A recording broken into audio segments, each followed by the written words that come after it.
অতি মৰ্মান্তিক, অতি শিহৰণকাৰী আৰু অতি চিন্তনীয় ঘটনা সংঘটিত হৈছে এইখন দেশত। নমস্কাৰ, মই মৃদু পৱনে স্বাগতম জনাইছোঁ নিউজ 18 অসম নৰ্থ ইষ্টৰ ডিজিটেল লাইভলৈ। আৰু আমাৰ সমাজখনৰ বাবে অতিকে এটা চিন্তাৰ বিষয় এই মুহূৰ্তত যে এটা আইফোনৰ বাবে এটা পৰিয়াল নিঃশেষ হৈ যাবলগীয়া পৰিস্থিতিৰ সৃষ্টি হৈছে। এটা আইফোন লৈ আইফোনৰ EMI দিয়াক লৈ পিতৃ পুত্ৰৰ সংঘাত হৈছে আৰু সেই সংঘাতৰ পৰিণতিত পুত্ৰই চৰম সিদ্ধান্ত ল'বলৈ এতিয়া পাহাৰৰ ওপৰত উঠিছে আৰু পুত্ৰক বচাবলৈ গৈ পিতৃয়েও মৃত্যুবৰণ কৰিবলগীয়া হৈছে আৰু সেই শোক সহ্য কৰিব নোৱাৰি মাতৃয়েও পাহাৰৰ পৰা জঁপিয়াবলগীয়া হৈছে।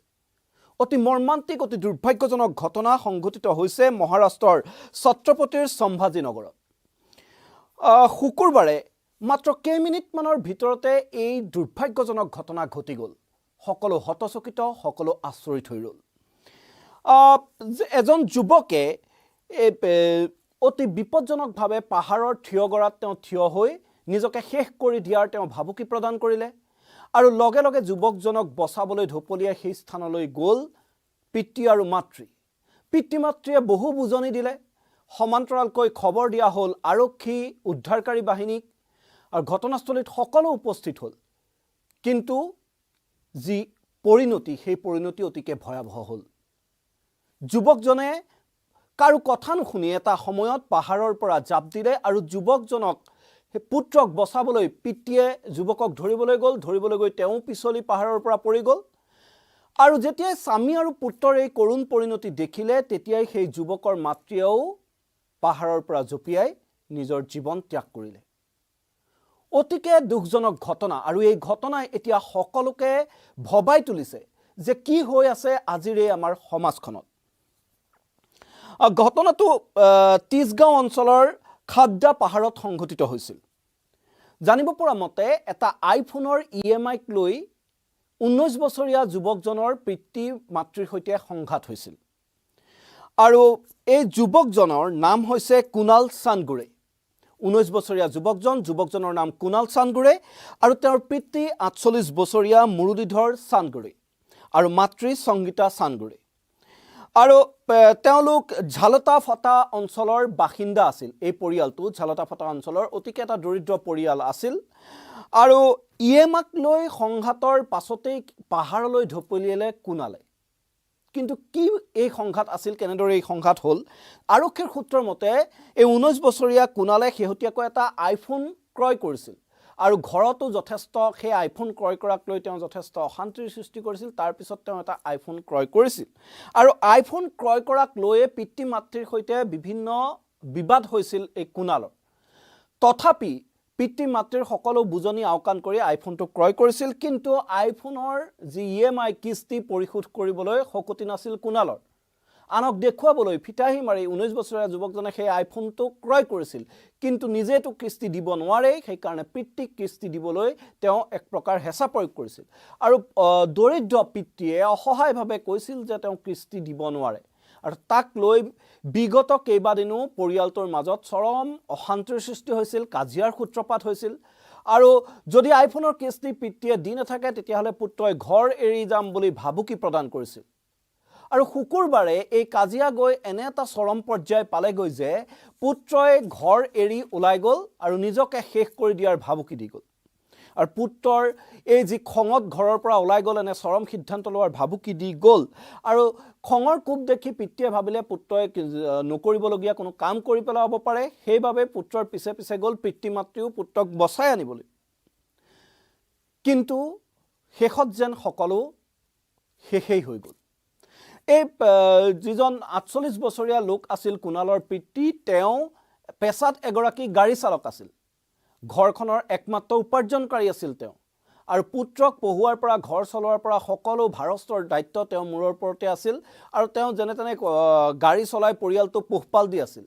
কিন্তু পুত্ৰই পিতৃৰ তেনে কষ্টৰ যেন মূল্য দিব নাজানিলে। পুত্ৰই এটা আইফোনৰ বাবে প্ৰথমে যথেষ্ট কাজিয়া কৰিলে, কাজিয়া কৰি আইফোনটো ল'লে, কিন্তু যেতিয়া নিজে EMI দিব নোৱাৰি ঘৰত তেনে কাজিয়াৰ সূত্ৰপাত কৰিলে আৰু এই গাড়ী চালকৰ পুত্ৰ হৈ আইফোন লোৱাৰ যি হাবিয়া সেয়া পূৰণ কৰিলে, কিন্তু EMI দিব নোৱাৰি ঘৰখনত এক প্ৰকাৰ তেওঁ কাজিয়া কৰি ঘৰৰ পৰিৱেশ বিনষ্ট কৰি পেলালে। আৰু তাৰ পিছত শুকুৰবাৰৰ দিনটোত তেওঁ ঘৰৰ পৰা ওলাই গ'ল আৰু নিজকে শেষ কৰি দিয়াৰ ওপৰে পাহাৰত উঠিলগৈ আৰু পুত্ৰক বচাবলৈ পিতৃ আৰু মাতৃও পিছে পিছে গ'ল। আৰু পুত্ৰই কিবা অপ্ৰীতিকৰ কাণ্ড ঘটাব পাৰে বুলি পুত্ৰক যথেষ্ট বুজনি দিবলৈ চেষ্টা কৰিলে পিতৃ মাতৃয়ে। প্ৰায় 3 ঘণ্টা ধৰি এই শ্বাসৰুদ্ধকৰ এটা অভিযান চলিল। 3 ঘণ্টা সময় পুত্ৰক বুজোৱাৰ চেষ্টা কৰিলে আৰু খবৰ দিয়া হ'ল আৰক্ষী, SDRF উদ্ধাৰকাৰী বাহিনী ঘটনাস্থলী পালেগৈ। আৰু যি অগ্নি নিৰ্বাপক বাহিনীৰ যিসকল লোক তাত উদ্ধাৰকাৰী দল তাত উপস্থিত হৈছিল, তেওঁলোকে সুৰক্ষা নেট লগোৱাৰ চেষ্টা কৰিছিল, কিন্তু যুৱকজনে পাহাৰৰ থিয় গৰাত থিয় হৈ তেওঁ ইঠাইৰ পৰা সিঠালৈ গৈ আছিল বাবে উদ্ধাৰকাৰী বাহিনীয়েও সেই জাল পাতিবলৈ তেওঁলোক সক্ষম হোৱা নাছিল। আৰু পিতৃয়ে, যি আৰক্ষী সূত্ৰই কৈছে, এটা সময়ত পিতৃয়ে যুৱকজনক উভতাই আনিবলৈ তেওঁৰ ফালে অগ্ৰসৰ হয়।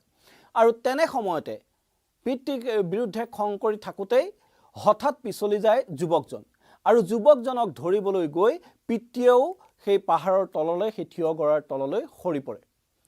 আৰু যেতিয়া পিতৃ আৰু পুত্ৰ দুয়োগৰাকী পাহাৰৰ পৰা জঁপিয়াই দিয়া দেখিলে মাতৃয়ে, সেই সুখ সহ্য কৰিব নোৱাৰি তেওঁ কাক লৈ জীয়াই থাকিব, কি হ'ব সেই কথা চিন্তা কৰি মুহূৰ্ততে তেওঁ তাৰ পৰা জঁপিয়াই দিয়ে। আৰু কেইটামান মুহূৰ্তৰ ভিতৰতে 3জনীয়া এটা সুখী পৰিয়াল আছিল তেওঁলোকৰ, তাৰ পূৰ্বলৈকে 3জনীয়া সেই পৰিয়ালটো কেইটামান মুহূৰ্তৰ ভিতৰতে নিঃশেষ হৈ গ'ল। আৰু এই ঘটনাই এতিয়া ছ'চিয়েল মিডিয়াটো ব্যাপক প্ৰতিক্ৰিয়াৰ সৃষ্টি কৰিছে, সমগ্ৰ দেশজুৰি চাঞ্চল্যৰ সৃষ্টি কৰিছে। সেই সময়ত সেই স্থানত উপস্থিত থকা বিভিন্ন লোক, পৰ্যটক সকলোৰে মোবাইলে সেই দৃশ্য আবদ্ধ হৈছে, কেনেদৰে এই কৰুণ ঘটনা সংঘটিত হ'ল। সমগ্ৰ দৃশ্য মোবাইলে সকলোৱে ৰেকৰ্ডিং কৰিছিল আৰু তাৰপিছত সেই ভিডিঅ' ভাইৰেল হৈ পৰাৰ পিছতে এতিয়া দেশজুৰি চাঞ্চল্যৰ সৃষ্টি হৈছে, সকলোৱে প্ৰতিক্ৰিয়া ব্যক্ত কৰিছে। আৰু এই 3 ঘণ্টাৰ যি উদ্ধাৰ অভিযানৰ মৰ্মান্তিক পৰিণতি, সেই ঘটনাই কিন্তু এতিয়া সকলোকে ভবাই তুলিছে যে কি পৰ্যায়লৈ গৈ আছে আমাৰ সমাজখন। উঠি অহা প্ৰজন্ম কিয় এনেধৰণৰ বাৰে বাৰে এনেধৰণৰ ঘটনা সংঘটিত কৰিবলৈ তেওঁলোকে কুণ্ঠাবোধ নকৰা হৈছে। নিজৰ পিতৃ মাতৃৰ দুখ কষ্ট আজিৰ প্ৰজন্মই, একাংশ বুলি কৈছোঁ, মই সকলোকে কোৱা নাই, তথাপিতো আজি প্ৰজন্মৰ একাংশই কিয় নিজৰ পিতৃ মাতৃৰ এনে দুখ কষ্ট বুজি নোপোৱা হৈছে, ক'ত আচলতে কেনা লাগিছে, সেইটো কিন্তু সকলোৱে এতিয়া ভাবিবৰ হ'ল। অতিকে বিপদজনক পৰিস্থিতিলৈ গতি কৰিছে মহাৰাষ্ট্ৰৰ এই মহা ট্ৰেজেডিয়ে, সেই কথা সকলোকে পুনৰবাৰ ভবাই তুলিছে, সকলোকে পুনৰবাৰ এবাৰ এই কথাবোৰ যে নতুনকৈ চিন্তা কৰিবলৈ বাধ্য কৰাইছে। কিয়নো এটা আইফোনৰ বাবে এটা পৰিয়াল এনেদৰে নিঃশেষ হৈ যোৱাটো কেনেধৰণৰ এটা ঘটনা সংঘটিত হৈছে। আৰু এই যি মুৰলীধৰ আছিলে, তেওঁ এগৰাকী পেছাত গাড়ী চালক, এগৰাকী গাড়ী চালক হৈ তেওঁ পুত্ৰক পঢ়ুৱাৰ দায়িত্ব, সমান্তৰালকৈ 3জনীয়া পৰিয়ালটো চলোৱাৰ দায়িত্ব সমস্ত তেওঁৰ ওপৰতে আছিল।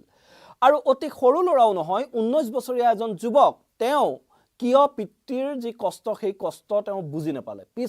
যি সময়ত তেওঁৰ পিতৃৰ সহায় হ'ব লাগিছিল, সেই সময়ত তেওঁৰ ভুলৰ বাবে আজি গোটেই তেওঁলোকৰ পৰিয়ালটো আজি নিঃশেষ হৈ যাবলগীয়া হ'ল। এই ঘটনা কিয়, এনেধৰণৰ ঘটনাবোৰ এতিয়া বৃদ্ধি পোৱা পৰিলক্ষিত হৈছে। ক'ৰবাত যদি মোবাইল গেম খেলি ইণ্টাৰনেটৰ গেমত আসক্ত হৈ নিজৰ মাতৃকে হত্যা কৰিবলৈ কুণ্ঠাবোধ নকৰা হৈছে, নিজৰ পৰিয়ালৰ ওপৰত নিজৰ পিতৃৰ সাঁচতীয়া ধন যদি কোনোবা সন্তানে সমস্ত উদং কৰি পেলাইছে, ক'ৰবাত আকৌ এনেদৰে এটা আইফোনৰ বাবেই নিজৰ পৰিয়ালটোক নিঃশেষ কৰিবলৈও কুণ্ঠাবোধ কৰা নাই এইজন কুণাল বোলা যুৱকজনে। আৰু এই ঘটনাক লৈ এতিয়া সকলো আচৰিত হৈ পৰিছে। ইতিমধ্যে ইণ্টাৰনেটত এই ভিডিঅ' ভাইৰেল হৈ পৰিছে, সকলোৱে প্ৰতিক্ৰিয়া ব্যক্ত কৰিছে, এই ঘটনাক লৈ বহুতেই দুখ প্ৰকাশো কৰিছে।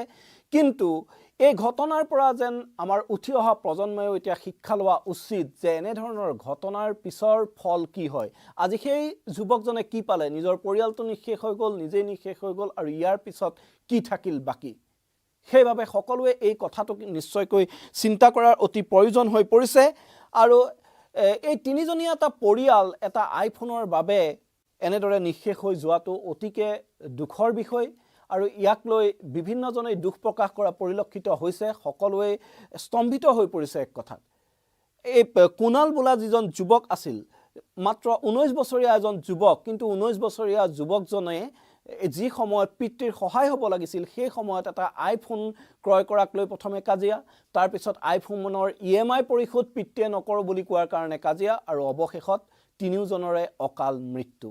এই ঘটনাই কিন্তু আজিৰ সমাজখনক নতুনকৈ সকলো কথা, পুনৰবাৰ কৈছোঁ, নতুনকৈ সকলো কথা চিন্তা কৰাৰ এতিয়া প্ৰয়োজন যে সেই কথা সকীয়াই দিছে।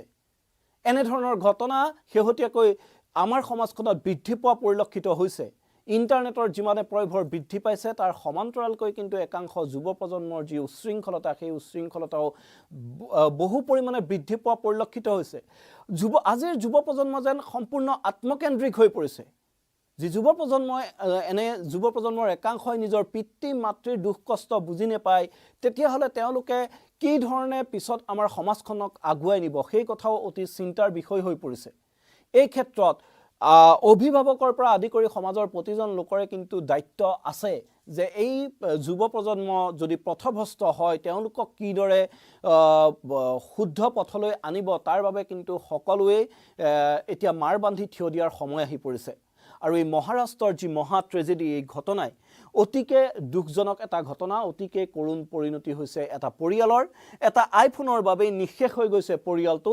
পুত্ৰই আইফোনৰ EMI পৰিশোধ নকৰাৰ বাবে ঘৰত কাজিয়া কৰিলে। কাজিয়া কৰাৰ পিছতো যেতিয়া পিতৃয়ে আইফোনৰ গাড়ী চালক, মই কৈছোঁ পিতৃ এগৰাকী গাড়ী চালক, তেওঁ গাড়ী চলাই পৰিয়ালটো পোহপাল দি আছিল।